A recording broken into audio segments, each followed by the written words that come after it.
بسم اللہ الرحمن الرحیم۔ السلام علیکم ورحمۃ اللہ وبرکاتہ۔ کون کون یہ چاہتا ہے کہ اللہ بغیر پیسے کے ہمارے کام سیدھے کرے؟ تو آئیں سنتے ہیں شہید جنید جمشید کی زبانی۔ میں آپ کو طریقہ بتا دیتا ہوں اور قسم کھا رہا ہوں میں اللہ کی، اگر تم نے وہ کر لیا تو اللہ تمہیں بغیر مال کے پال کے دکھائے گا۔ ٹھیک ہے، اب غور سے سننا میری بات۔ مولوی صاحب وہ قرآن کی کون سی آیت ہے جس میں اللہ نے مال خرچ کرنے کے 6 طریقے بتائے ہیں کہ اس پہ خرچ کرو، اس پہ خرچ کرو، اس پہ خرچ کرو، مساکین پہ خرچ کرو، رشتہ داروں پہ خرچ کرو؟ ایک آیت ہے، کوئی حافظ اگر ادھر بیٹھو آپ کو یاد آ رہا ہے؟ ذرا بتاتے جاؤ، پہلے کس کا نام لیا؟ سب سے پہلے اپنے مال کے 6 حصے کرنے ہیں۔ آج کے بعد جو گھر میں پیسے آئیں گے اس کے 6 حصے کرنے ہیں۔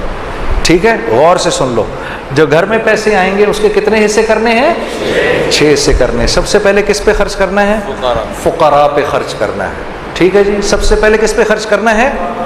پھر کس کا نام لیا؟ پھر مساکین کا، جو مسکین ہیں بیچارے۔ ٹھیک ہے، پھر اس کا نام لیا؟ ہاں، یہ عاملین کون ہوتے ہیں؟ جو اچھا، یہ وہ والی آیت ہے جس میں گردن چھڑانے والوں کا بھی ذکر ہے۔ ٹھیک ہے نا۔ پھر جو کسی نیک مقصد میں اپنے مال کو، آپ کے مال کو خرچ کر رہے ہوتے ہیں نا، ان پر علماء سے پوچھ لینا عاملین کس کو کہتے ہیں۔ یہ تیسرے لوگ ہیں جن پر خرچ کرنا ہے۔ چوتھا کون ہے جی؟ جن کو دین کے قریب کرنے کے لیے، ہاں، جن کو دین کے قریب کرنے کے لیے، یعنی جب اللہ کے راستے میں، یعنی جو قریب آ رہا ہو اس پر خرچ کرنا، جو دین کے قریب آ رہا ہو اس پر خرچ کرنا۔ یہ نہیں کہ دعوت دینے گئے تو اسی کے گھر میں کھانا شروع کر دیا۔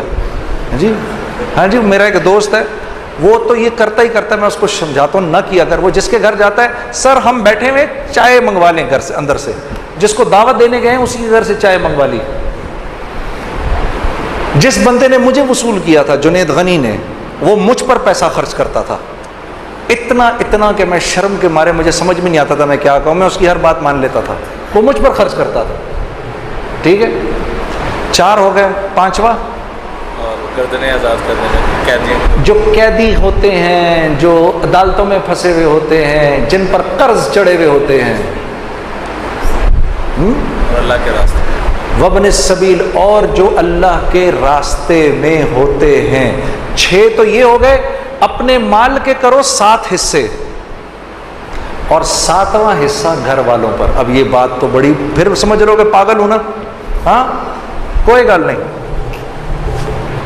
میرے نبی نے اللہ کا ذکر ایسے ہی کرنے کو کہا کہ لوگ تجھے پاگل ہی سمجھیں، تو پاگل بھی اگر سمجھ رہے تو کوئی بات نہیں۔ اپنے مال کے کرو 7 حصے، اور اگر تم نے اس طرح مال خرچ کر لیا،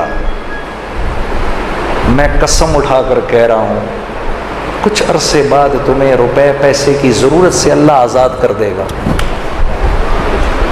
اگر نہ کیا تو مجھے پکڑ لینا۔ یہ بات مجھے مولانا سعید احمد خان صاحب کے توسط سے کسی نے بتائی ہے کہ ایک آدمی نے کہا مولانا یہ آپ زندگی کیسے گزارتے ہیں؟ انہوں نے بولا قرآن کی یہ آیت ہے، ان 6 لوگوں پر خرچ کر کے 7واں حصہ گھر والوں کو دے دو، اگر میرے ہی والا حال نہ ہوا تو مجھے پکڑ لینا۔ اپنے آنکھوں سے دیکھا کہ خالی جیب پر پیسے نکل جاتے ہیں۔ یہ سن لو جی، مولوی صاحب کہہ رہے ہیں اپنی آنکھوں سے دیکھا، خالی جیب میں سے پیسہ نکال رہے ہیں۔ پھر کچھ بات بنے گی نا، پھر مزہ بھی آئے گا زندگی گزارنے کا۔ ابھی تو اللہ سے لینا سیکھا ہی نہیں، کچھ دیکھا ہی نہیں کہ اللہ کرتا کیا ہے۔ ہاں، لوگوں کی غیبت کرنا بند کر دو، اللہ کی قسم تمہاری ایک بات کسی اور تک نہیں پہنچے گی۔ کر کے تو دیکھو، پیٹھ پیچھے لوگوں کی بات کرنی بند کر دو۔ ہاں، تم قتل بھی کر دو گے کسی کو پتہ نہیں چلے گا، کرنا نہیں خدا کے واسطے۔ ہاں، سیال کوٹیوں کہ پتہ چلے کل کو یہ بات بھی فیس بک پہ چڑھی ہوئی ہو کہ جنید جمشید کہہ رہا ہے قتل کر دو۔ آج کل تو تمہارے بھائی کے پیچھے سب پڑے ہوئے ہیں نا۔ میرے لیے دعا کون کون کر رہا ہے؟ یا چلو میرے لیے دعا کون کون کرے گا؟ کرو گے نا؟ ہاں ٹھیک ہے۔ یہ کر کے دیکھو تمہاری زندگی کیا بن جائے گی، اتنا مزہ آئے گا زندگی گزارنے کا.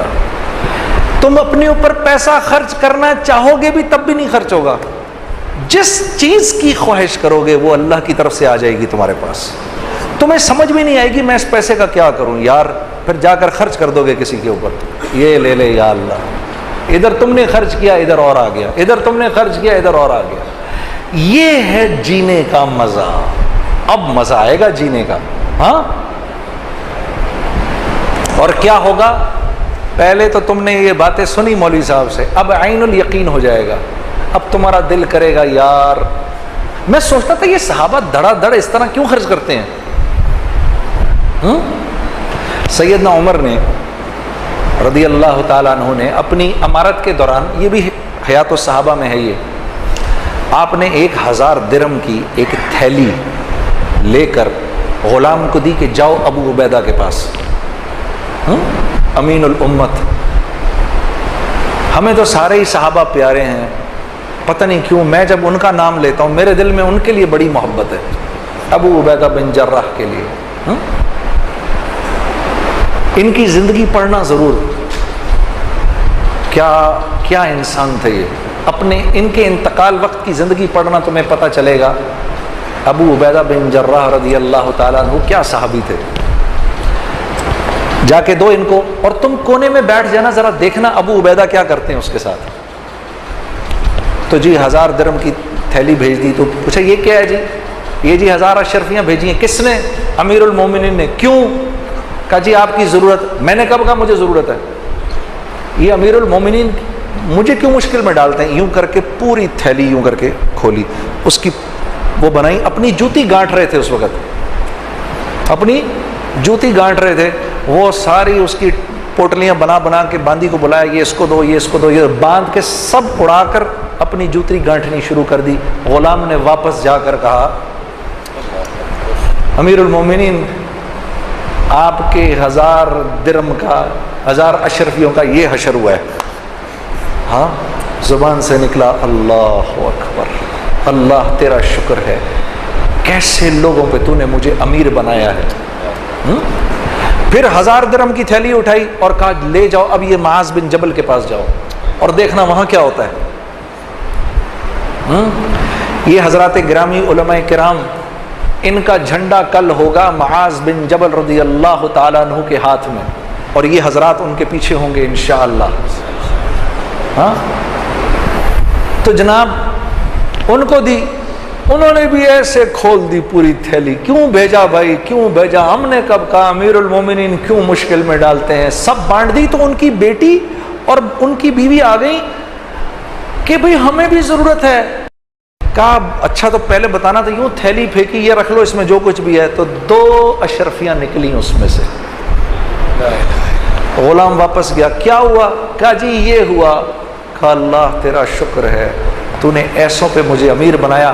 پھر فرمانے لگے معاذ بن جبل، ابو عبیدہ بن جراح اور حذیفہ بن یمان، یہ تینوں ایک دوسرے کے بھائی ہیں. کہ ان کو واقعی دل نہیں کرتا تھا. یہ جانتے تھے یہ مال اور طاقت اور حکومت کے بغیر پلنا جانتے تھے، اس لیے ان چیزوں سے ان کو کراہیت ہوتی تھی جو ہمیں پسند ہیں. ہاں، ہمیں وہن ہو گیا ہے. ہمیں کیا ہو گیا ہے؟ وہن. تو صحابہ نے پوچھا یا رسول اللہ وہن کیا ہوتا ہے؟ کہا دنیا کی محبت اور آخرت کی کراہیت. موت کی کراہیت ہے ہمیں، ہم مرنا نہیں چاہتے. اللہ سے ملنے کا، اللہ سے ملاقات کا شوق نہیں ہمارے دل میں میرے دوستو. ہمیں یہ سڑی گلی، سڑی گندی بدبودار دنیا پسند ہے. یہ دنیا ہمیں دے کیا سکتی ہے؟ معاف کرنا آپ کو بٹھا لیا تھوڑی دیر کے لیے.